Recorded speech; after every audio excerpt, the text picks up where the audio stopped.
Screen रे देखा जाउथवा रास्ताटी कौनसी उपायत अंचल रास्ता नुहे कि कौनसी राज्य राजधानी भुवनेश्वर ठारू 600 किलोमीटर दूर थिबा सुदूर मालकानगिरी मयूरभंज एवं सुंदरगढ़ कौनसी गाँव रास्ता नुह।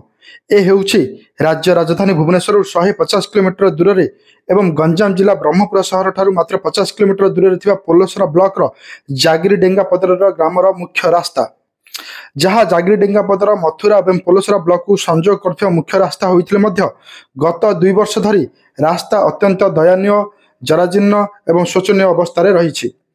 नहीं बारंबार स्थानीय प्रशासन जिला प्रशासन और स्थानीय विधायक को जन अणदेखा और नजरअंदाज करा फलस्वरूप एठिकार 650 परिवार 5000 लोक एठिकार कृषक व्यवसायी छात्र रोगी शिक्षक और साधारण ग्रामवासी बहु असुविधार सम्मुखीन होउछंती।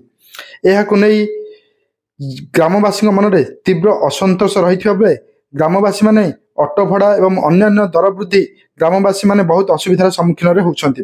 एहाकु नहीं बहुत खबर कागज राज्यर प्रमुख मीडिया न्यूज चैनल खबर प्रसारित होला पर भी स्थानीय प्रशासन एहाकु अणदेखा करी ग्रामवासी को मरण मुहरे छाड़ी दैछंती।